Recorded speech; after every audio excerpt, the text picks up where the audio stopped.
Bienvenue à tous dans Neutrality Studies.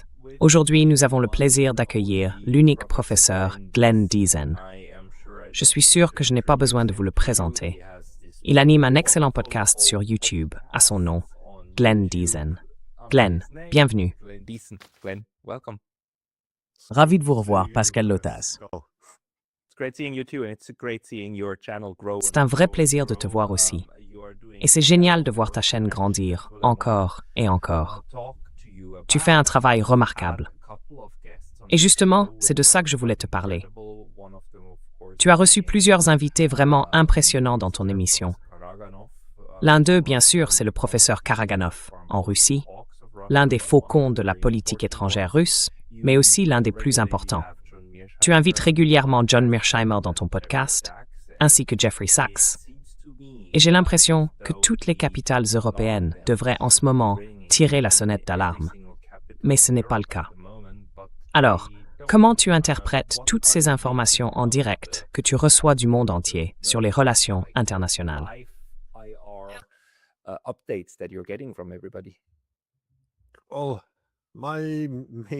Eh bien, ma principale inquiétude aujourd'hui, c'est qu'on est un peu comme la grenouille dans l'eau qui chauffe. Parce qu'au sein de l'OTAN, on a souvent cette approche graduelle. On avance petit à petit, au lieu de prendre de grandes décisions d'un coup. Et ça crée de gros... Je prends souvent l'exemple de la défense antimissile. Je me souviens qu'au milieu des années 2000, on se moquait des Russes en disant « Écoutez, on va juste installer 10 missiles intercepteurs en Pologne. Il n'y a aucune chance que ça menace la Russie. » C'est absurde.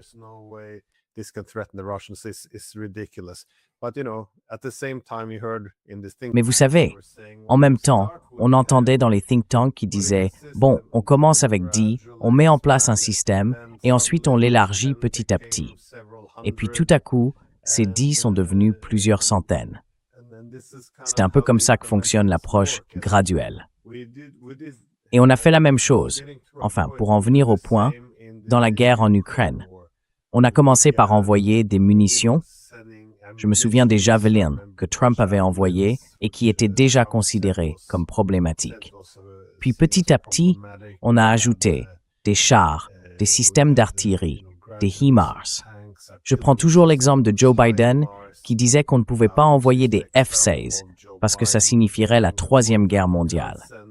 Si vous répétez ça aujourd'hui, on vous accuserait de diffuser de la propagande russe.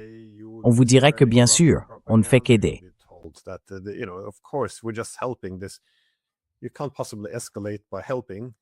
On ne peut pas dire qu'on aggrave la situation en aidant, même si pendant longtemps, la plupart des pays européens refusaient d'envoyer des armes à des pays en guerre, justement parce que cela ferait de nous des participants. C'était du bon sens. C'était le consensus. C'était logique. Aujourd'hui, on n'a même plus le droit de le dire sans se faire salir. Et avec cette approche graduelle, ces petits pas successifs, je crois qu'on ne se rend pas compte à quel point on est allé loin. Parce que maintenant, bien sûr, nous sommes profondément impliqués dans les attaques contre la Russie. J'avais déjà souligné ce point l'an dernier avec ces frappes à longue portée, où les armes viennent de chez nous. Les planificateurs militaires fixent les objectifs. Nos responsables politiques, eux, déclarent que notre but devrait être de frapper en profondeur en Russie, de détruire son infrastructure énergétique. Et le renseignement, lui, est collecté par nos propres services.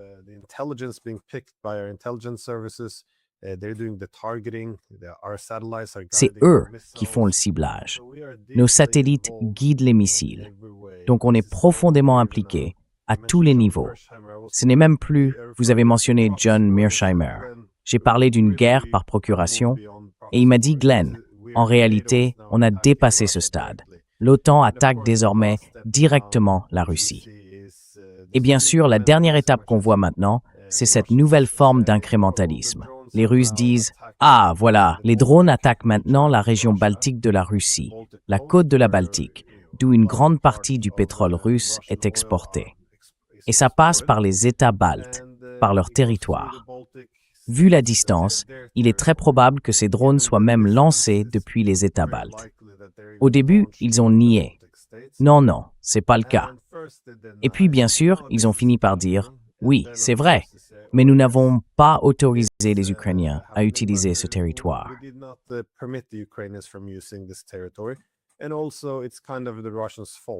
Et puis, d'une certaine manière, c'est aussi la faute des Russes, parce que ces drones ne seraient même pas là sans l'attaque non provoquée de la Russie.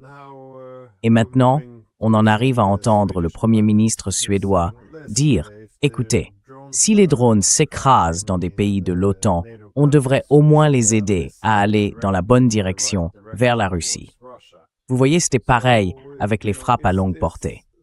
Au début, on disait « On ne va pas fournir d'armes à longue portée. » Puis d'accord, on va en donner, mais avec des restrictions sur la façon dont elles peuvent être utilisées.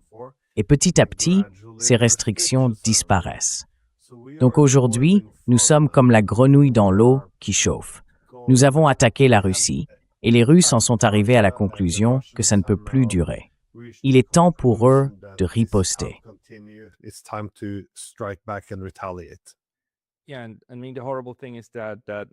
Oui. Et ce qui est terrible, c'est que M. Karaganov, dans son entretien avec vous, a dit qu'il avait longtemps été cette voix isolée dans le désert, qui disait « Il faut frapper l'Europe ».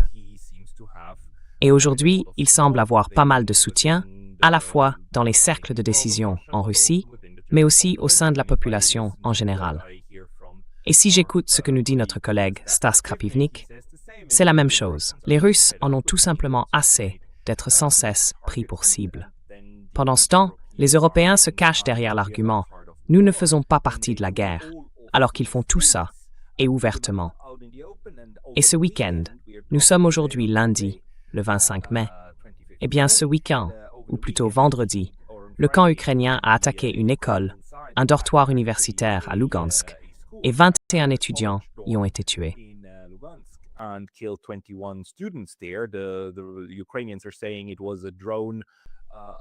Les Ukrainiens disent que c'était une école de drones, pour former des pilotes de drones.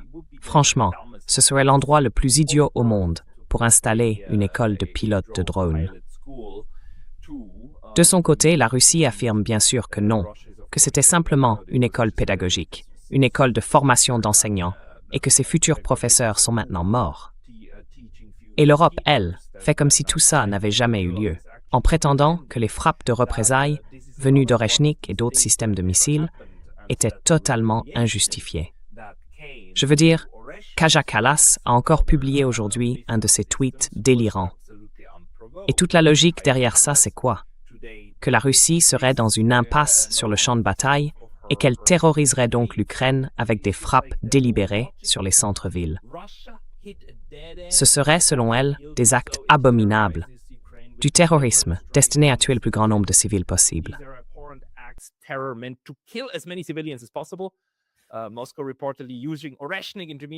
Le fait que Moscou utiliserait ou rationnerait des systèmes de missiles balistiques de portée intermédiaire conçus pour transporter des ogives nucléaires, c'est avant tout une manœuvre politique destinée à faire peur, une forme de chantage nucléaire totalement irresponsable.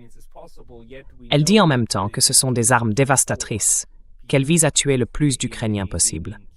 Et pourtant, on sait qu'elles ont fait 4 morts à Kiev. Franchement, comment est-ce possible que ces gens publient de tels messages sans comprendre que ce qu'ils font, c'est simplement pousser les Russes à se rapprocher, pas à pas, d'une action vraiment extrême? Vous pensez que c'est volontaire? Qu'ils cherchent encore à provoquer la Russie pour, en gros, élargir la guerre comme ça s'est produit en 2022? Ou bien est-ce simplement une ignorance totale de la réalité du terrain, de la dynamique militaire actuelle?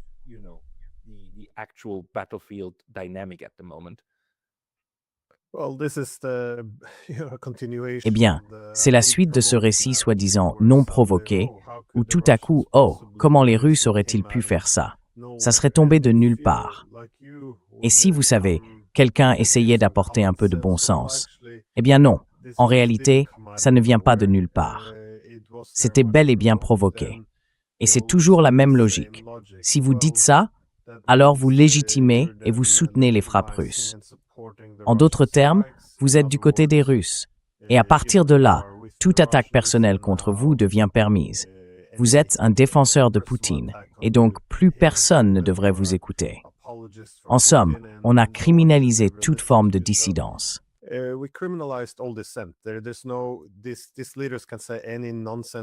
Ces dirigeants peuvent dire toutes les absurdités qu'ils veulent, et il n'y aura aucune contestation, parce que tout leur argument repose sur l'idée que tout est non provoqué. Si vous dites que ce n'est pas non provoqué, ça veut dire en gros que vous soutenez l'ennemi. Voilà le récit dans lequel on s'est enfermé. C'est pour ça que l'eau continue de bouillir, si je puis dire, pour notre petite grenouille. Mais tu as raison sur la condamnation. Ça n'a aucun sens. Pourquoi ne condamnerait-il pas le meurtre de tous ces étudiants à Lugansk? Pourquoi? Ils ont frappé l'école, et ensuite ils condamnent la riposte. Quand on ne peut condamner qu'un seul camp, qu'est-ce qu'on fait, au juste? Est-ce que c'est fondé sur des principes de droits humains, ou est-ce que c'est juste du soutien aveugle?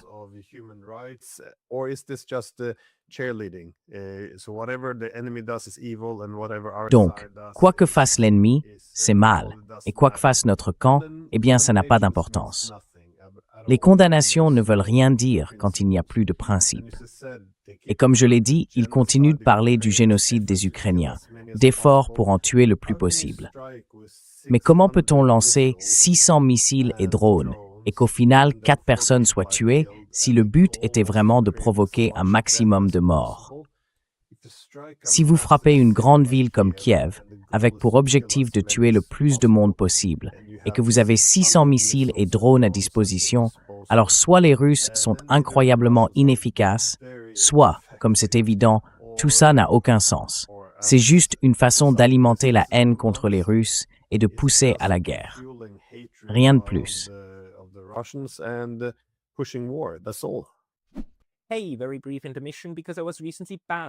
Petite pause rapide, parce que j'ai été récemment banni de YouTube. Même si je suis de retour, ça peut très bien se reproduire à tout moment. Donc s'il vous plaît, pensez à vous abonner, non seulement ici, mais aussi à ma newsletter sur Substack. C'est pakalotas.substack.com. Le lien est dans la description juste en dessous. Et maintenant, on reprend la vidéo. Ce qui est vraiment sidérant, c'est que tout ça arrive en même temps. Les Européens accusent la Russie d'avoir une intention génocidaire, alors qu'en même temps, ils sont les plus fervents soutiens du génocide d'Israël à Gaza, non?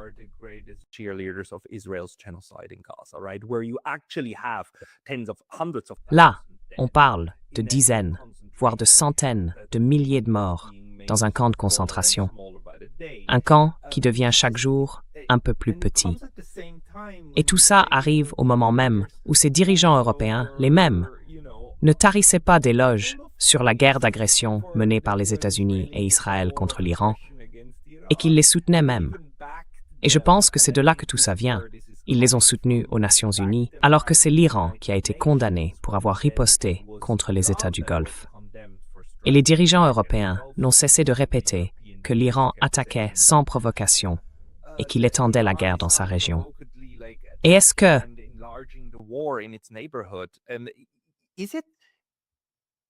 Ma théorie, c'est qu'ils pouvaient le faire avant.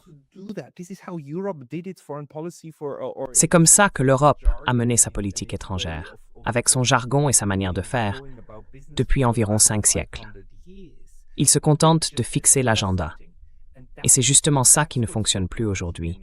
Enfin, je veux dire, je n'arrive pas à regarder la guerre froide et à me dire que déjà, à l'époque, les gens faisaient des choses aussi irresponsables. Tu penses que ça a changé ces 20 dernières années?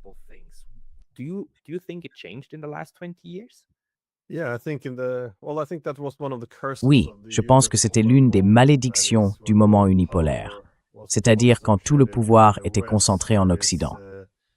J'appartiens à l'école réaliste de la théorie politique, et selon moi, les États ne se limitent pas eux-mêmes. Et c'est bien là le problème. S'il n'y a aucune contrainte, eh bien, qu'est-ce que des réalistes majeurs comme Kenneth Waltz disaient après la guerre froide? Il disait, le principal problème maintenant, c'est de savoir comment les États-Unis vont se limiter eux-mêmes. On peut faire tout ce qu'on veut désormais. On peut lancer des guerres partout. On peut étendre des blocs militaires. Il n'y a plus de contraintes. et nous ne nous en imposons pas. C'est ce que les États ne font pas.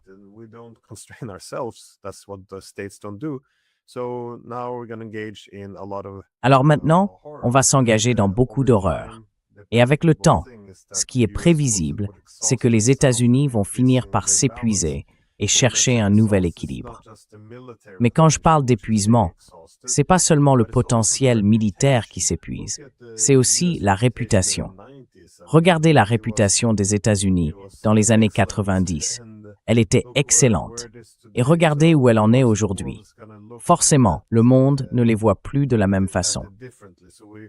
Alors on pousse, on essaie de vendre ces faux génocides, comme au Xinjiang. Ah, les Chinois feraient un génocide, ce qui est faux. Et bien sûr, on dit que les Russes essaient d'en faire un aussi, ce qui est faux. Et on fait pareil avec les Iraniens. Ah, ils auraient tué des dizaines de milliers de leurs propres citoyens, mais sans jamais fournir la moindre preuve, pas même une liste de noms.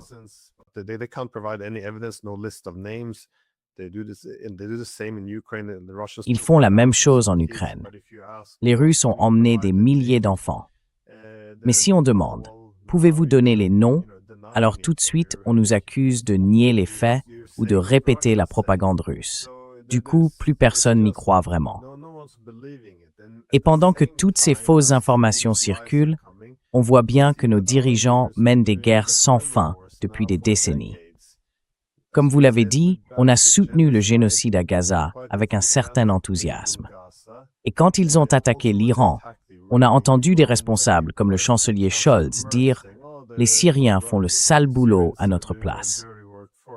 Lors de la deuxième attaque, Scholz s'est même présenté comme le principal soutien des frappes américaines.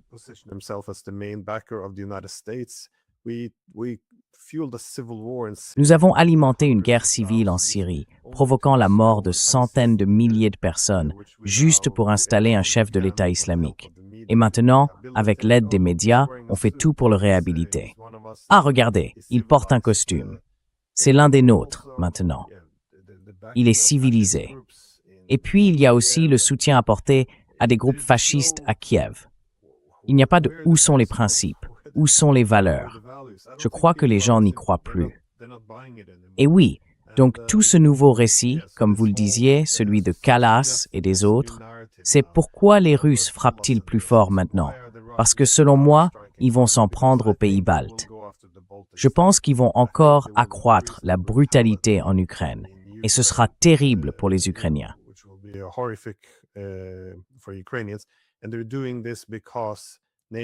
Et s'ils font ça, c'est parce que l'OTAN n'a cessé d'escalader, encore et encore, depuis 4 ans. On peut le constater objectivement. Les armes envoyées, le ciblage, tout ça, l'implication directe, tout a augmenté, étape après étape. Et les Russes ont toujours eu ce dilemme. Est-ce qu'on riposte, au risque de provoquer une 3e guerre mondiale, ou est-ce qu'on ne fait rien, au risque d'encourager l'OTAN? Eh bien maintenant, l'OTAN s'est sentie trop en confiance. Et comme vous l'avez dit, l'argument de Karaganov a fini par l'emporter. Il est temps de frapper en retour. Alors, que dit l'OTAN? Oh, je suppose qu'il faut se retenir. Non, ils disent l'inverse. Les Russes sont en train de perdre. Ils sont désespérés. Ils réagissent dans la panique. C'est exactement la mauvaise leçon à tirer.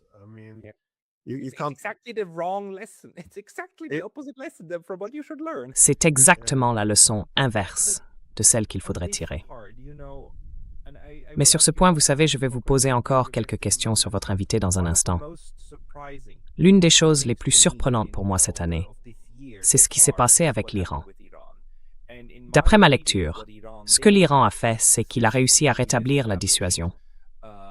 Il a réussi en fait à montrer aux États-Unis que si vous me frappez, je garderai toujours, à tout moment, la capacité de vous frapper en retour, et pas seulement de vous blesser, mais aussi de blesser Israël dans la même mesure.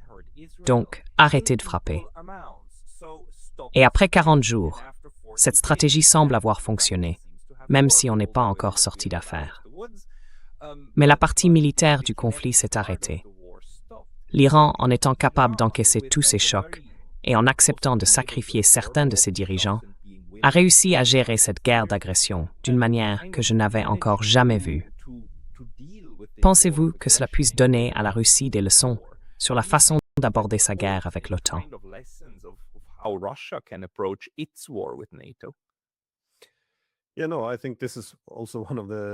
Oui, non. Je pense que c'est aussi l'une des grandes leçons. D'abord, je le dis souvent, la raison pour laquelle la période actuelle est si dangereuse, c'est que les Européens montent les enchères d'une manière totalement irresponsable. Les Américains, eux, se retirent en même temps. Ils laissent la guerre aux Européens. Du coup, les Européens ne peuvent plus compter sur leur soutien. Ils intensifient le conflit, ils perdent leur appui, et en plus, la Russie doit rétablir sa capacité de dissuasion. Franchement, n'importe qui, avec un minimum de bon sens, peut voir que ça va tourner à la catastrophe si on ne fait rien. Et bien sûr, comme vous le dites, la guerre avec l'Iran vient s'ajouter à tout ça, ce qui apporte des leçons complètement nouvelles pour la Russie. Parce que l'Iran, lui, n'a pas essayé de détourner le regard en espérant éviter l'escalade.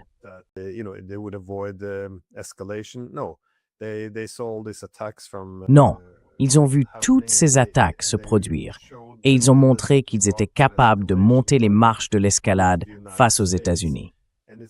Et c'est justement parce qu'ils ont franchi ces étapes que l'Amérique est devenue plus prudente. Je veux dire, pourquoi les Américains ne détruisent-ils pas toutes les installations énergétiques en Iran? Il y a une raison simple. S'ils le faisaient, les Iraniens riposteraient et ils mettraient le feu à toute l'infrastructure énergétique, aux usines de dessalement dans les États du Golfe, rendant ces pays pratiquement inhabitables, les transformant à nouveau en désert. Donc c'est bien parce qu'ils sont prêts à aller plus loin que les Américains ne vont pas jusqu'au bout.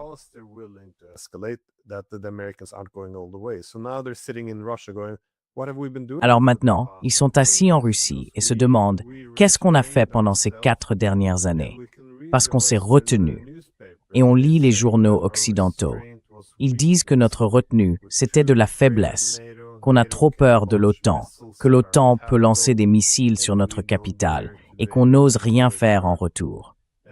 Et puis, ils regardent aussi vers les pays baltes. Comme ces pays participent à des attaques contre la Russie, ils se demandent qu'a fait l'Iran. Eh bien, quand les Américains ont attaqué, les Iraniens ont regardé d'où venaient les frappes. Elles venaient des États du Golfe.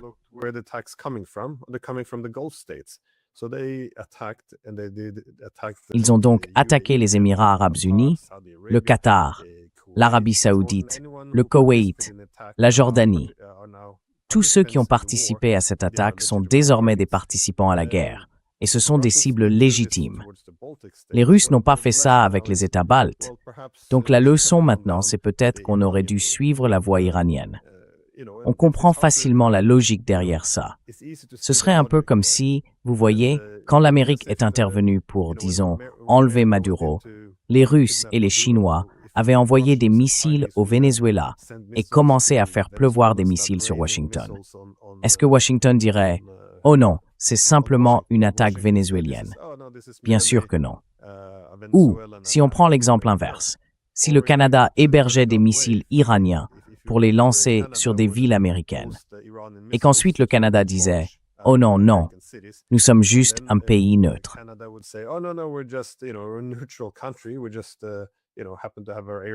On a simplement, vous savez, notre espace aérien utilisé par les Iraniens.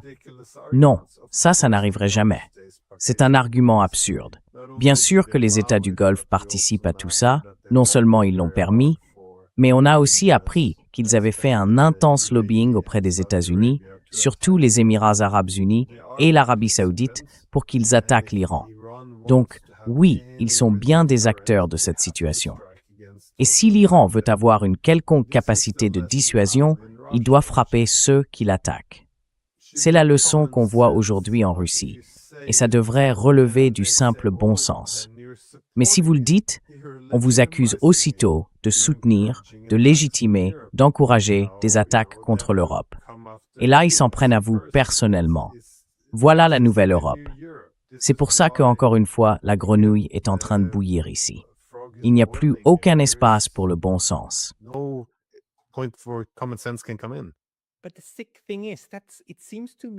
Mais ce qui est vraiment inquiétant, c'est qu'il me semble que c'est exactement ce qu'ils veulent. C'est comme s'ils disaient aussi aux Européens, Les Russes vont attaquer les pays baltes parce que Vladimir Poutine est le nouveau Hitler et qu'il va envahir toute l'Europe. Et maintenant, il crée une situation où la Russie n'a plus qu'une seule option, celle d'attaquer réellement. Donc en fait, on fabrique une prophétie autoréalisatrice. Les attaques qui auront lieu sur le sol européen, sur le territoire de l'OTAN, viendront confirmer ce qu'ils annonçaient déjà. Et ça ne fera que souder encore plus les populations derrière l'idée d'une guerre contre la Russie. La logique dans laquelle on est rend la guerre, et une guerre terrible, presque inévitable à mon avis. Ou bien, toi, tu vois encore une issue.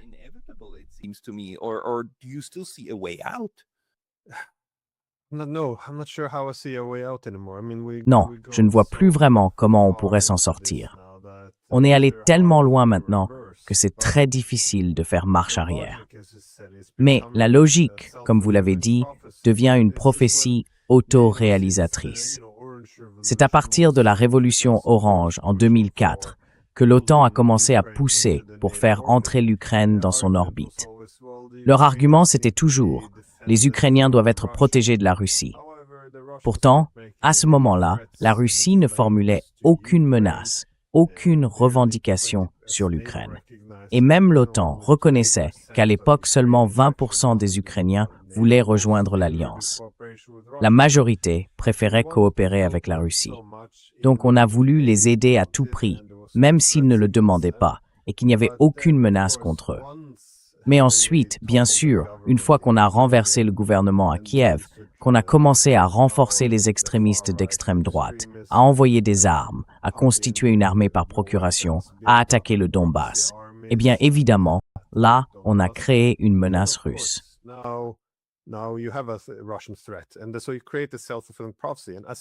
Et donc, on crée ce qu'on appelle une prophétie autoréalisatrice. J'ai dit la même chose à propos des États baltes. L'idée que les Russes, une fois qu'ils en auront fini avec l'Ukraine, iraient attaquer les États baltes ensuite. J'ai dit que c'était absurde. Ils n'allaient pas attaquer les États baltes, ça n'avait aucun sens. Ils réagissaient à ce qu'ils percevaient comme une menace existentielle pour leur sécurité venant d'Ukraine. Mais aujourd'hui, ce n'est plus absurde. Quand on mène des frappes à longue portée en Russie en utilisant le territoire de l'OTAN, puis que les États baltes et probablement la Finlande participent à des attaques contre la Russie, là je suppose qu'une riposte contre les États baltes viendra. C'est même plus probable qu'improbable. Donc comme vous le disiez, ça crée ces prophéties autoréalisatrices. Je me souviens que James Baker avait déjà utilisé cet argument dans un article qu'il avait écrit en 2000 en réaction à l'élargissement de l'OTAN.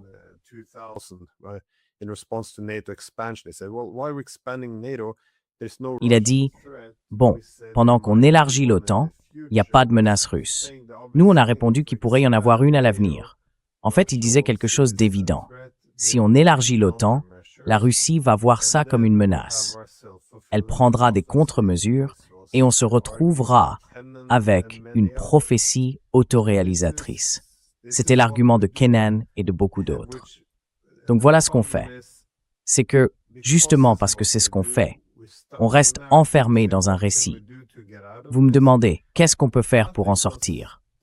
Rien.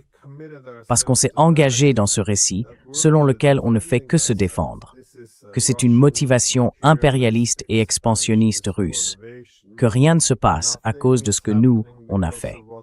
Alors comment reculer si on n'est même pas capable de reconnaître qu'on a fait quelque chose de mal? Désolé.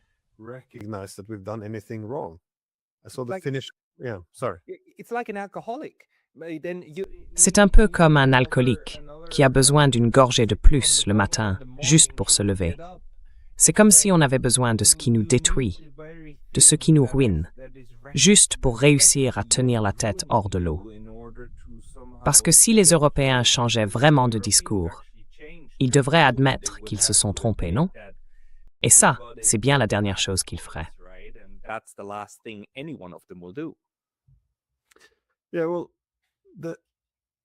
Oui, eh bien, c'est ça le nouveau radicalisme que je vois. Parce que toute personne qui étudie la sécurité internationale et les relations internationales sait que le point de départ, quand on analyse les conflits, c'est ce qu'on appelle l'anarchie internationale. Tous ces États sont en compétition pour leur sécurité et leur puissance. Par exemple, la Chine développe de nouveaux missiles pour se protéger. Mais ça crée de l'insécurité chez les Américains. Eux vont développer encore plus de missiles et ça va créer de l'insécurité chez les Russes. C'est ça la compétition sécuritaire. Mais j'ai vu la ministre finlandaise des Affaires étrangères parler, c'était il y a 2 ou 3 jours, je crois. Et elle disait que, l'OTAN n'est pas une menace pour la Russie, mais que la Russie, elle, représente une menace non seulement pour nous, mais aussi pour la paix mondiale.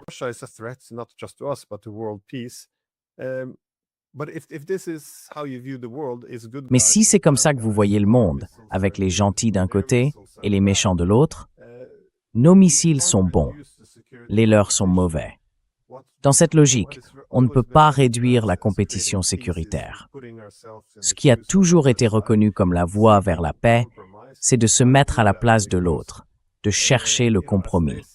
Mais ça, vous ne pouvez pas le faire, parce que comme on le dit, l'idée qu'un bloc militaire, le plus grand du monde, soit établi contre la Russie, et qu'il cherche maintenant à rassembler toute l'Europe, sauf le plus grand pays du continent, la Russie. Évidemment, ça crée une logique de jeu à somme nulle. Ça ravive la mentalité de la guerre froide. Et pourtant, l'OTAN n'est pas une menace pour la Russie. Voilà.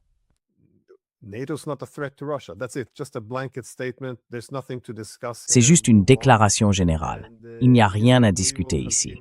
Passons à autre chose. Et vous savez, on va continuer à s'étendre.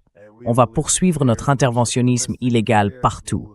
On va s'ingérer dans les affaires intérieures de la Russie. On va entourer le pays d'infrastructures militaires. Des missiles armeront des groupes fascistes anti-russes complètement fous. On fera tout ce qu'il faut. Mais si les Russes disent que ça menace leur sécurité, alors là, c'est de la folie. Et si vous, en tant que citoyen européen, disiez la même chose, vous seriez sali, annulé, peut-être même sanctionné. Voilà où on en est. Comment peut-on faire marche arrière quand c'est ça qu'on fait?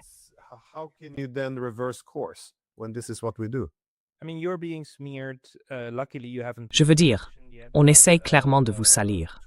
Heureusement, vous n'avez pas encore été sanctionné. Mais 2 de mes compatriotes l'ont été, Jacques Beau et Nathalie Jamp. En gros, pour avoir dénoncé le colonialisme européen et surtout le colonialisme français. Et notre collègue Jacques Beau, lui, a été sanctionné pour avoir travaillé sur les précédents historiques de toute la guerre en Ukraine. Vous voyez? Pour avoir analysé tout ça en profondeur. Mais c'est vraiment un moment effrayant, oui.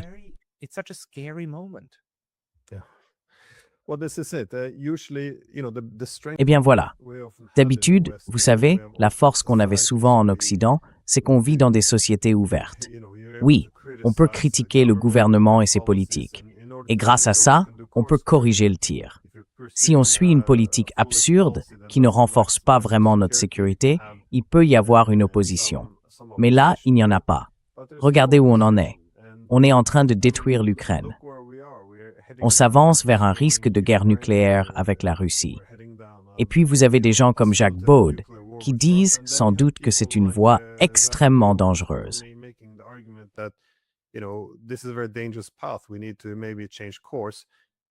Il faut peut-être qu'on change de cap. Pour ceux qui ne le connaissent pas, c'est un colonel à la retraite de l'armée suisse. Il a travaillé dans le renseignement suisse, il a collaboré avec l'OTAN, et c'est un auteur extrêmement prolifique. Mais voilà, il a commis l'erreur d'arriver à la mauvaise conclusion. Il a soutenu que, l'OTAN avait aussi contribué à ce problème. Et quand il dit ça, ce n'est pas parce qu'il est payé par le Kremlin. C'est parce que, si on veut trouver un compromis et mettre fin à la guerre, il faut aussi reconnaître sa propre part de responsabilité. Mais alors, comment l'Union européenne a-t-elle réagi à ça?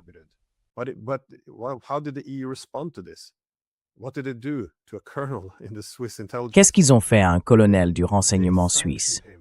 Ils l'ont sanctionné, ils lui ont coupé ses fonds, bloqué sa banque. Il n'a pas le droit de quitter Bruxelles. Il est prisonnier là-bas. Et comment c'est arrivé? Est-ce qu'il a été reconnu coupable de quelque chose? Non, Il n'y a pas eu de procès. Rien du tout. Un jour, vous vous réveillez et votre nom est sur une liste comme si vous aviez fait quelque chose de mal. Et à partir de là, vous êtes soumis à ces sanctions terribles. Les gens n'ont même pas le droit de lui donner de l'argent, sinon ils violeraient les sanctions. Voilà la nouvelle Europe. Voilà ce que l'hypocrisie et la guerre permanente finissent par produire.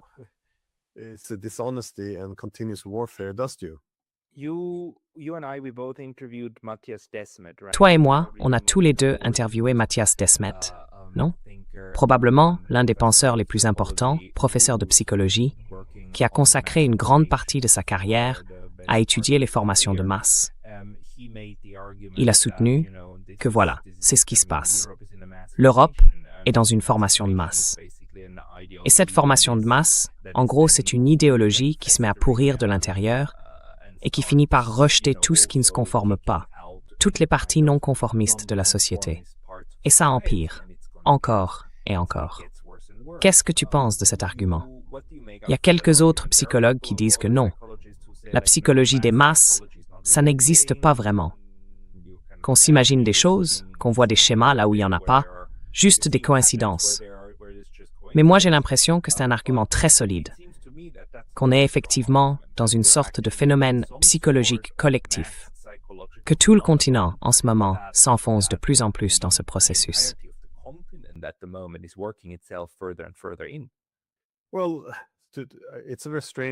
Eh bien, c'est un argument assez étrange de dire que ce n'est pas quelque chose de réel. Parce que, vous savez, quand on regarde la psychologie ou la sociologie, un des grands thèmes, ça a toujours été la dualité de l'être humain. Oui, nous sommes des individus rationnels, mais nous sommes aussi des animaux sociaux. On s'organise en groupe pour trouver du sens et de la sécurité. Et c'est comme ça que les êtres humains fonctionnent. Et à partir de là, des psychologues majeurs, comme Sigmund Freud, ont développé le concept de psychologie des foules. Ils ont mené énormément d'expériences. Par exemple, si vous prenez un groupe de 10 personnes et qu'on leur demande « Qu'est-ce que vous venez de voir ?» Eh bien, c'est facile de se dire que chacun sait ce qu'il a vu. Mais si les 9 autres disent autre chose, alors le 10e finit souvent par se rallier à eux. C'est dans la nature humaine. On s'adapte, au moins en partie, au groupe.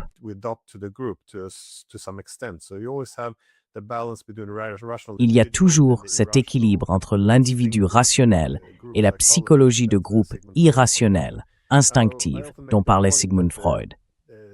Je souligne souvent que le neveu de Freud, Edward Bernays, a en quelque sorte repris ces idées pour en faire des théories sur la manière de manipuler les gens. Autrement dit, sur la façon de s'adresser à la part irrationnelle des individus, en jouant sur la psychologie des foules. C'est la base même de la littérature sur la propagande politique.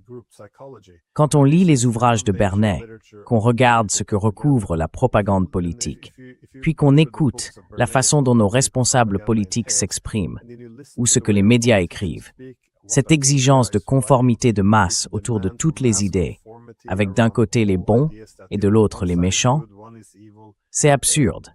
Il n'y a plus rien de rationnel là-dedans. On a abandonné la rationalité depuis bien, bien longtemps. Donc oui, je suis tout à fait d'accord avec ce que Desmet a écrit et avec ce qu'il dit.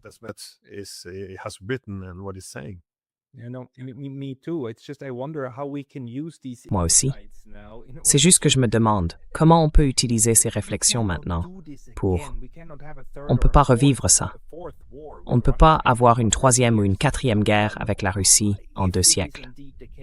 Si en effet, les populations européennes, les pays européens, et même au sein de l'OTAN, toute la dynamique qui s'est mise en place, conduisent à une sorte de formation de masse, à une psychose collective, alors comment peut-on aider la Russie, la Chine, et tous ceux qui voudraient nous aider à éviter des millions de morts, à, disons, soigner ce patient? C'est tellement difficile d'accepter que la guerre avec la Russie, et encore quelques millions de morts sur le continent, soit la seule façon d'en sortir. Est-ce que vous avez eu récemment une sorte de révélation sur ce qu'il faudrait faire?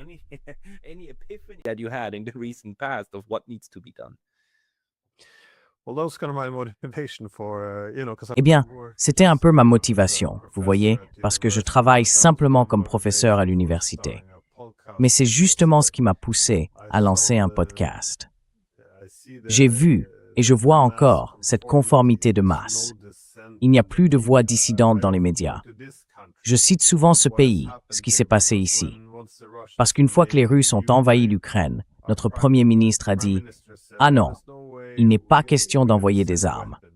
Pas question d'envoyer des armes à des pays en guerre. » Et maintenant, bien sûr, il a changé d'avis. Mais en plus, chaque député, sans exception, est pour l'envoi d'armes. Pas un seul ne plaide pour qu'on essaye vraiment la voie diplomatique.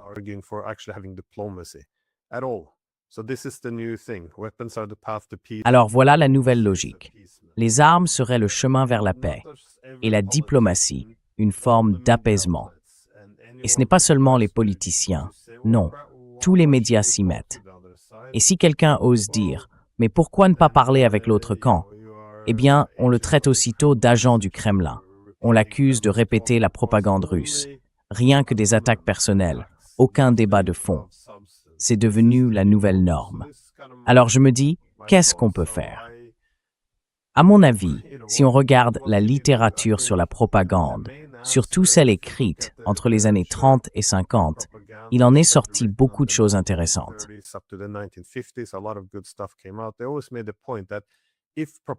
Ils ont toujours insisté sur le fait que si la propagande et cette forme de psychose collective relèvent de la psychologie de groupe, c'est-à-dire que la rationalité est mise de côté au profit de techniques qui manipulent l'esprit collectif, alors l'objectif principal doit être d'encourager le débat ouvert.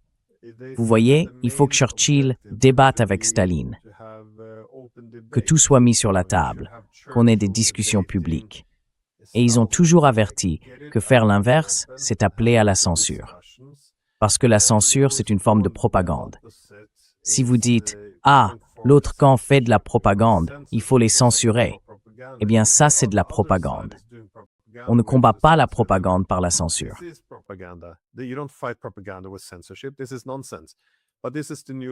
C'est absurde, mais c'est la nouvelle logique. Et vous savez, personne ne la remet en question. C'est pareil avec l'idée de ce que veut dire propagande. Après que les Allemands ont utilisé leur propagande pendant la Première Guerre mondiale, le mot a pris une connotation négative, alors on n'a même plus osé l'utiliser. On a commencé à parler de relations publiques. Et l'idée principale, c'était toujours les régimes autoritaires font de la propagande. Ment, pas les démocraties. Mais c'est complètement faux. Bernays, Walter Lippmann, tous les premiers chercheurs qui ont développé les théories sur la propagande politique ont justement expliqué que les démocraties en dépendent encore plus. Plus un régime est libéral et démocratique, plus il repose sur la propagande. Parce que, eh bien, par exemple, en Grande-Bretagne, quand on a élargi le droit de vote, il a fallu compenser ça. Parce que maintenant, il y avait tous ces gens qui, vous voyez, n'allaient peut-être pas faire ce qu'on voulait.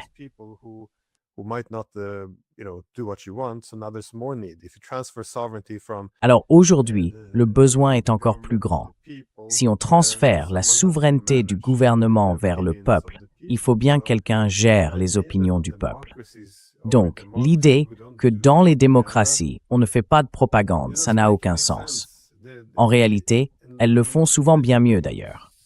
Il y a une autre étude sur la propagande pendant toute la guerre froide.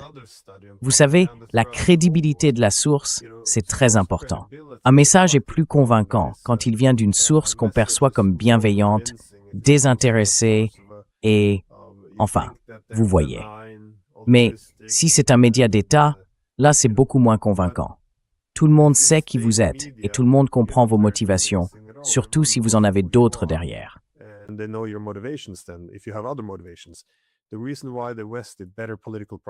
La raison pour laquelle l'Occident a mieux réussi sa propagande politique pendant toute la guerre froide, c'est qu'on pouvait la faire passer à travers des ONG, à travers des entreprises privées.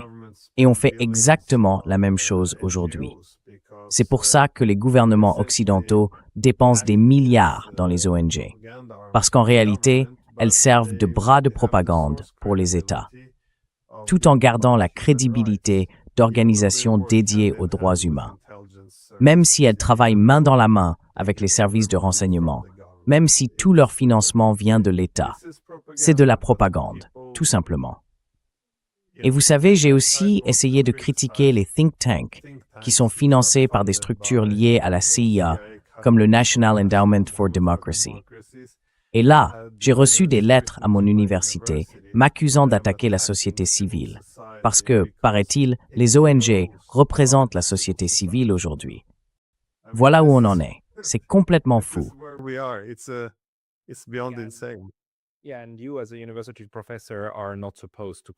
Oui, et vous, en tant que professeur d'université, vous n'êtes pas censé critiquer ceux qui soutiennent davantage de guerre. Franchement, c'est un moment complètement fou. Et je me demande sans arrêt s'il n'y a vraiment rien à faire pour retirer à l'OTAN ce terrain de jeu qu'est l'Ukraine. Si l'Ukraine n'était pas en guerre avec la Russie, toutes ces excuses pour tirer sur la Russie disparaîtraient. Vous pensez qu'ils y réfléchissent à la façon de mettre fin à la guerre en Ukraine, d'une manière qui ferait qu'il n'y ait plus, officiellement, d'état de guerre?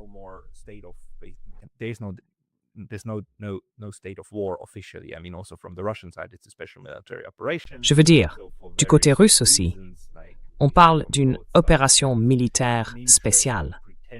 Donc, pour des raisons assez malsaines, des deux côtés, on a un certain intérêt à faire semblant que ce n'est pas vraiment ce que c'est.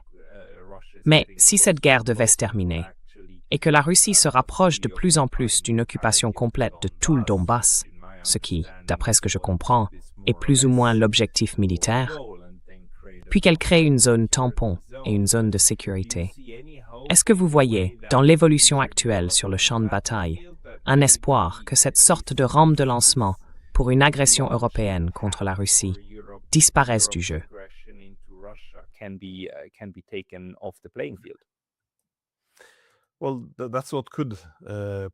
Eh bien, c'est justement ce qui pourrait mettre fin à cette guerre.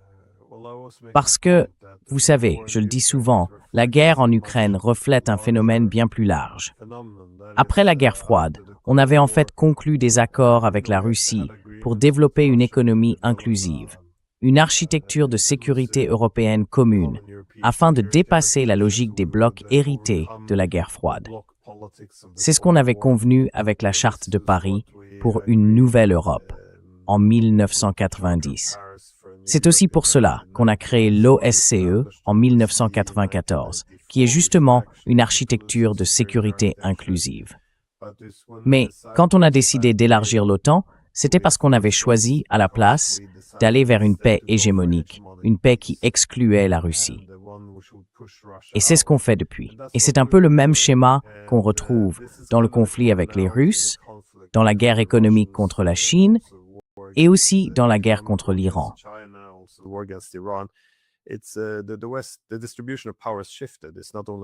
La répartition du pouvoir a changé.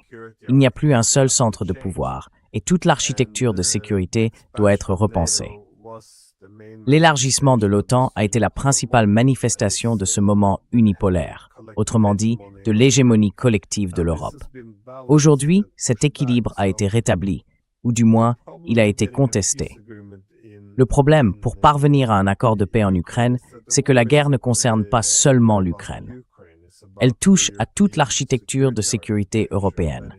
Autrement dit, il faut une sécurité de base, une sécurité fondatrice.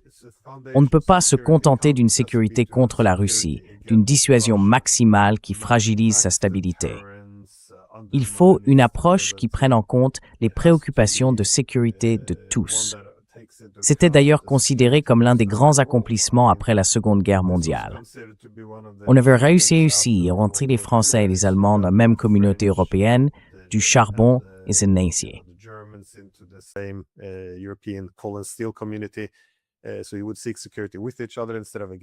Donc, vous chercheriez la sécurité les uns avec les autres, au lieu de la chercher les uns contre les autres. C'est ce qu'on aurait dû faire après la guerre froide. Mais à la place, on a eu une paix hégémonique. L'hégémon n'est plus là, et maintenant il faut s'adapter à de nouvelles réalités. Et ça, certains commencent à le reconnaître. Le général Keith Kellogg, un russophobe s'il en est, a d'ailleurs dit un jour dans une interview « D'accord, mais si on obtient un accord de paix en Ukraine, il faut aussi se demander ce qu'on fait avec la Moldavie et la Géorgie. Parce que, on ne peut pas simplement aller se battre là-bas aussi. Et c'était un peu tout le problème. Quand on a commencé à élargir l'OTAN en avançant peu à peu vers l'Est, voilà ce qui s'est passé. La Pologne, c'était pas si compliqué parce que tous les Polonais voulaient faire partie de l'OTAN. Il n'y avait aucune sympathie pour la Russie.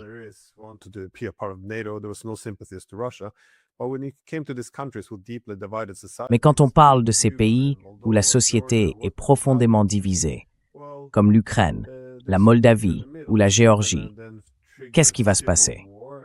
Eh bien, ils sont coupés en deux. Donc forcément, ça risque de déclencher une guerre civile, des conflits internes. Et ensuite, bien sûr, les grandes puissances vont intervenir et s'en servir comme pions les unes contre les autres. Ce qu'on a vu en Ukraine pourrait très bien se reproduire ailleurs en Europe. C'est pour ça qu'il faut un accord plus large. Mais évidemment, si la guerre en Ukraine prenait fin, il y aurait peut-être une vraie opportunité de repenser toute l'architecture de sécurité. Quelque chose de positif pourrait en sortir. Mais pour l'instant, tout indique plutôt qu'on se dirige vers une guerre de grande ampleur.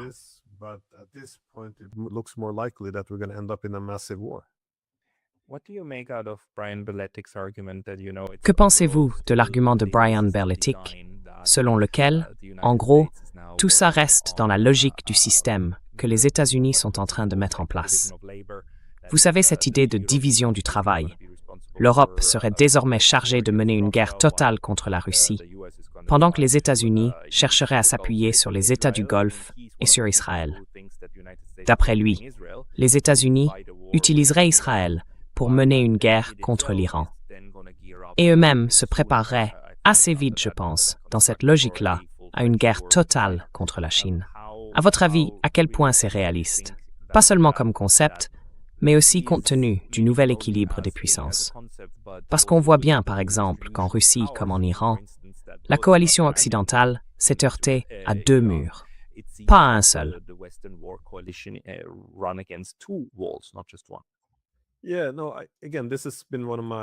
Oui, non, encore une fois, c'est l'une de mes déceptions concernant l'administration Trump. Parce que quand il est arrivé, il parlait vraiment le langage de... Enfin, en gros, le public qu'il attirait, c'était les Américains qui disaient « Écoutez, la paix hégémonique, c'est fini. On ne peut pas sacrifier la République pour prolonger l'Empire. Il faut faire l'inverse. Il faut s'adapter à de nouvelles réalités. » Et Marco Rubio a dit, si vous vous souvenez, juste après l'arrivée de l'administration Trump, il a donné une interview à Megyn Kelly où il expliquait que, vous savez, l'unipolarité, c'est une anomalie très inhabituelle.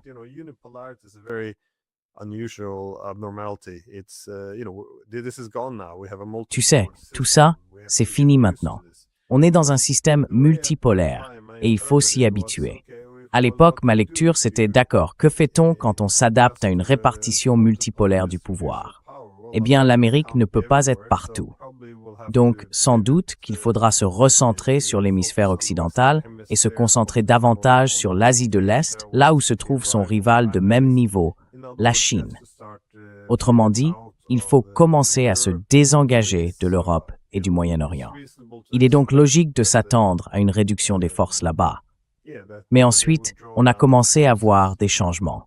Et de plus en plus, au lieu de mettre fin, par exemple, à la guerre en Ukraine, on a l'impression qu'ils sont simplement en train de la sous-traiter.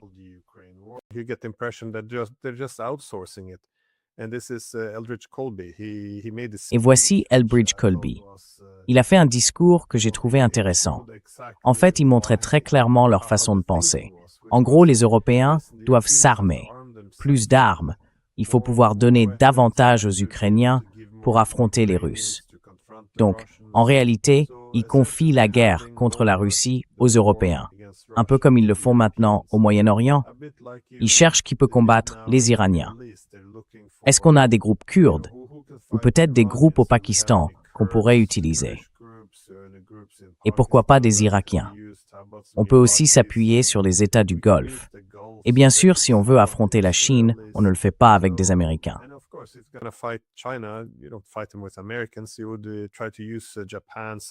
On essaierait d'utiliser le Japon, la Corée du Sud, Taïwan. C'est pour ça qu'on parle d'États de première ligne.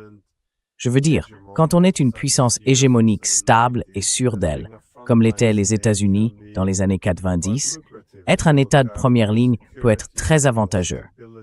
On veille à votre sécurité, à votre stabilité. À l'époque, les Américains étaient les seuls à vraiment compter. Mais quand on est une puissance en déclin, qu'est-ce qu'on fait? Eh bien, c'est le moment d'encaisser sur ces États de première ligne. Autrement dit, ce sont eux qui doivent aller se battre et mourir. En gros, ils doivent tous devenir des Kurdes, des Ukrainiens, se battre jusqu'au dernier homme pour affaiblir vos adversaires. Et je pense que c'est un argument assez clair. On voit bien que c'est exactement ce qui est en train de se passer.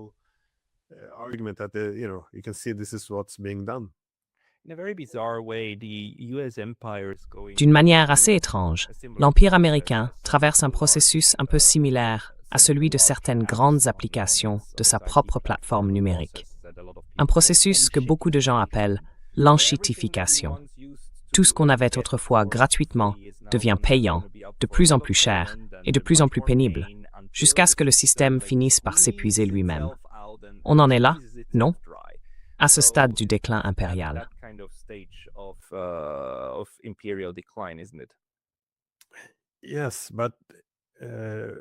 Oui, mais je pense que si les États-Unis voulaient vraiment faire ça, eh bien, c'est tout simplement trop tard. Et je dis ça parce que les États-Unis peuvent essayer d'étouffer d'autres puissances montantes, que ce soit par la force économique ou militaire. Mais ils semblent échouer sur les deux fronts. Sur le plan économique, ils peuvent faire beaucoup de choses. Ils peuvent couper certains pays de technologie ou d'industrie clés. Et on les a vus faire ça, par exemple, avec la Chine. Ils ont eu cette grande idée, coupons-les des semi-conducteurs et la Chine va s'effondrer. Mais au lieu de ça, c'était trop tard. Les Chinois ont réussi, très vite, à fabriquer leurs propres semi-conducteurs. Ils ont pu atteindre une forme de souveraineté technologique. Ils peuvent se détacher des États-Unis et continuer à prospérer. Bon, il y a aussi d'autres choses qu'ils peuvent faire.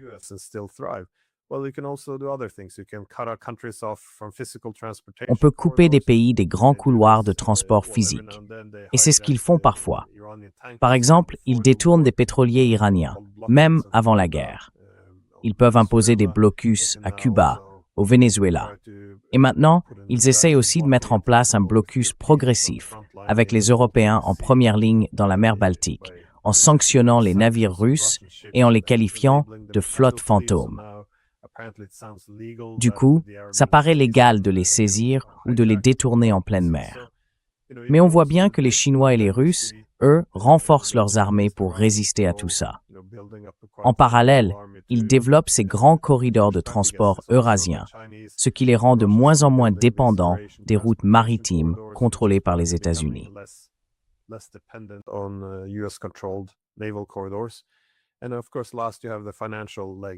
Et bien sûr, enfin, il y a le volet financier. Autrement dit, ils peuvent couper des pays du système, les banques, les devises, tout ça. C'est pour ça qu'ils pensaient que l'économie russe allait s'effondrer très vite, d'ici la fin de la semaine, quand ils ont fait ça en 2022. Mais au contraire, ça n'a fait qu'alimenter un nouveau système financier international parallèle. Les Chinois, les Russes, ils construisent de nouvelles banques de développement, de nouveaux systèmes de paiement, des alternatives à SWIFT. Ils commencent à commercer de plus en plus dans leur propre monnaie. Ils se débarrassent des obligations américaines. Donc tout ça devient contre-productif. Ça ne marche pas. Et quand la guerre économique échoue, on se tourne vers la guerre réelle. Mais même là, on a vu que c'est pour ça que ce qu'ont fait les Iraniens était si crucial.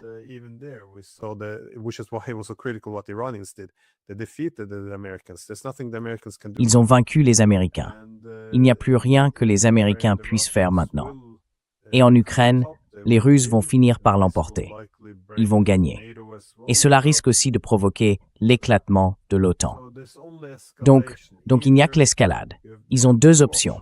Soit accepter de passer à un système multipolaire, où l'on reconnaît que les adversaires ont eux aussi des préoccupations de sécurité. Autrement dit, la sécurité ne peut pas reposer sur la domination écrasante des États-Unis à laquelle tout le monde doit se plier. Il faut aussi reconnaître et prendre en compte les inquiétudes de ses adversaires. Soit on fait ça, soit on essaye de rétablir la domination par une guerre massive. Et oui, je pense qu'on s'oriente malheureusement vers cette deuxième option. Oui.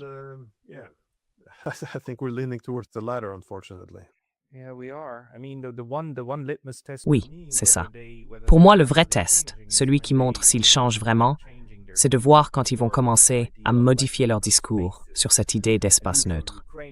Une Ukraine neutre aurait pu éviter tout ça, même en 2022. Et des espaces neutres pourraient encore le faire aujourd'hui. Mais jusqu'à présent, rien de tout ça. Aucun effort de rapprochement. Peut-être juste un dernier point.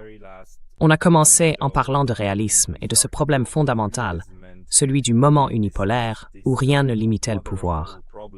Maintenant, il y a des limites, non? C'est un peu comme si, désormais, il y avait des murs.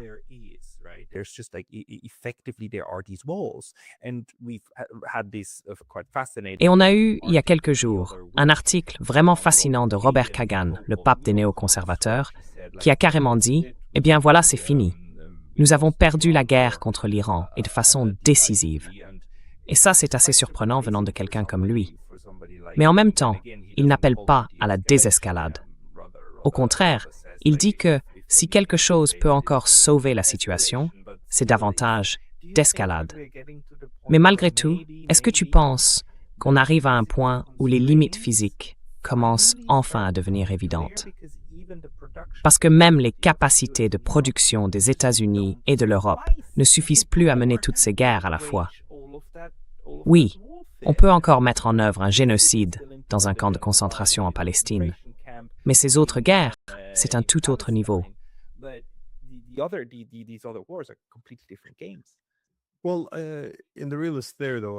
Eh bien, dans la théorie réaliste, je pense que la trajectoire attendue de l'Occident politique vient du fait que les États ne cherchent pas forcément à maximiser leur puissance, mais plutôt leur sécurité. Et la différence, c'est que quand un État atteint un certain équilibre, il cesse de vouloir s'étendre. Donc ce que j'aurais attendu après la guerre froide, c'est que l'Occident politique commence à s'étendre dans toutes les directions, c'est-à-dire élargir l'OTAN, entrer en guerre. Oui, enfin, on a vu tellement de guerres depuis, jusqu'à ce qu'il soit à nouveau équilibré, que ce soit par la Chine, la Russie ou l'Iran. Et une fois cet équilibre atteint, on arrête de s'étendre et on cherche en quelque sorte un nouveau statu quo. C'est en gros ce qu'un État rationnel ferait.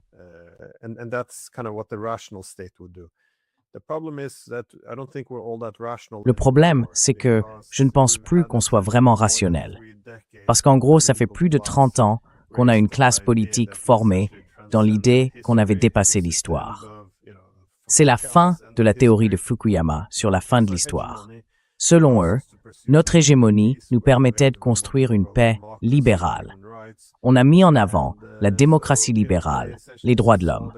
Et donc, ils voyaient leur domination comme un moyen d'améliorer le monde, de franchir le pont entre un passé imparfait et un avenir courageux, un monde nouveau de paix perpétuelle. Et c'est, à mon avis, là que se trouve la source de cette irrationalité.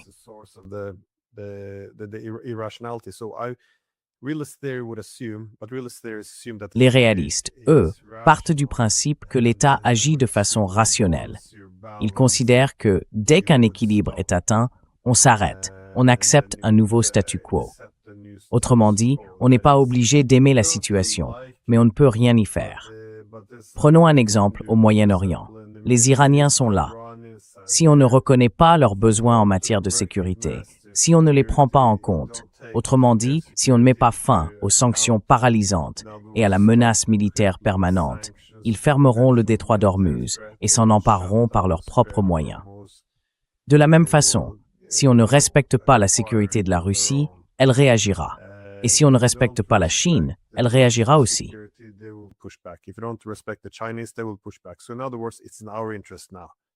En d'autres termes, c'est dans notre intérêt, maintenant, d'en tenir compte. Jusqu'ici, on a été équilibré. C'est ce qu'on appellerait une décision rationnelle. Mais c'est là que se situe mon inquiétude. Je me considère plutôt comme un réaliste néoclassique. Autrement dit, je vois les décideurs comme une variable intermédiaire entre la répartition du pouvoir à l'échelle internationale et la politique étrangère. Donc, s'ils ont des loyautés de bloc, des dépendances, des rivalités internes, des engagements institutionnels ou une idéologie qui les empêche d'agir de façon rationnelle, alors là, on est dans une situation vraiment problématique. Et ce matin, je suis tombé sur un vieil article d'Henry Kissinger, datant de mars 2014, justement pour illustrer ce point sur la rationalité.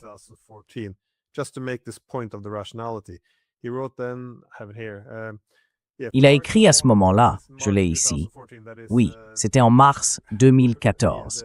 C'est le mois qui a suivi le coup d'État, au moment où les Russes allaient s'emparer de la Crimée. Et il écrit, bien trop souvent, la question ukrainienne est présentée comme un affrontement, selon que l'Ukraine rejoigne l'Est ou l'Ouest. Mais si l'Ukraine veut survivre et prospérer, elle ne doit pas devenir l'avant-poste de l'un contre l'autre. Elle devrait servir de pont entre les deux. L'Ouest est en grande partie catholique. L'Est est majoritairement orthodoxe russe. À l'Ouest, on parle ukrainien. À l'Est, on parle surtout russe. Toute tentative d'une partie de l'Ukraine de dominer l'autre, comme cela s'est souvent produit, mènerait tôt ou tard à une guerre civile ou à une désintégration du pays. Considérer l'Ukraine comme un élément d'une confrontation entre l'Est et l'Ouest ruinerait pour des décennies toute chance d'intégrer la Russie et l'Occident, surtout la Russie et l'Europe, dans un système international de coopération.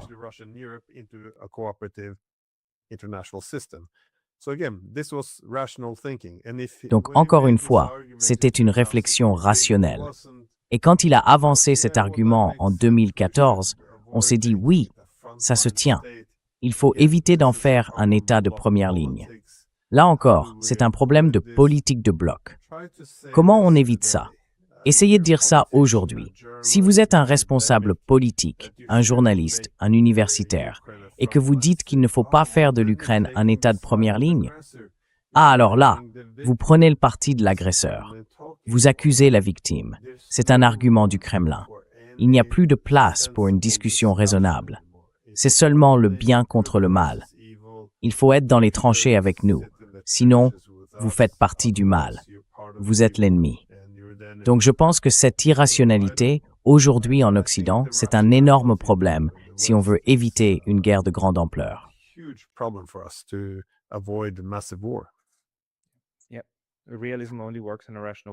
Oui, le réalisme ne fonctionne que dans un monde rationnel. Mais bon, il faut qu'on continue à en parler et à l'analyser, parce que je garde encore l'espoir qu'à la fin, quelque chose apparaisse qui nous permette d'éviter le pire. Et j'aimerais simplement inviter tout le monde à aller voir ta chaîne, Glenn. Je suppose que tu le sais, parce que je pense que nos publics se recoupent pas mal. Mais si vous ne connaissez pas encore Glenn, allez voir sa chaîne. Glenn Dizaine, plus d'1 demi-million d'abonnés. Une chaîne fantastique, avec des invités remarquables, vraiment parmi les plus importants. On y retrouve bien sûr M. Karaganov, dont on a déjà parlé, mais aussi Glenn Dizaine, Larry Johnson, Jeffrey Sachs, Morandi, Scott Ritter. Bref, vraiment tout le gratin des relations internationales contemporaines est sur la chaîne de Glenn. Glenn, y a-t-il d'autres endroits où les gens peuvent te retrouver?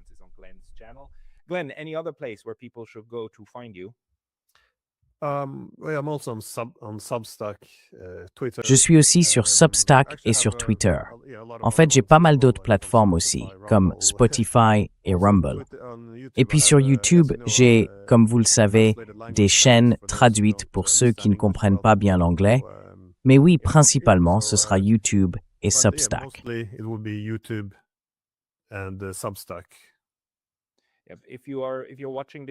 Si vous regardez ceci dans une autre langue que l'anglais, sachez que Glenn a aussi Glenn Dizaine en espagnol, en français, en russe, et ainsi de suite. Vous pouvez donc vous abonner dans votre langue pour qu'on puisse parler davantage d'une politique internationale raisonnable. Et sur ce, Glenn Dizaine, merci beaucoup pour votre temps aujourd'hui. Merci Pascal.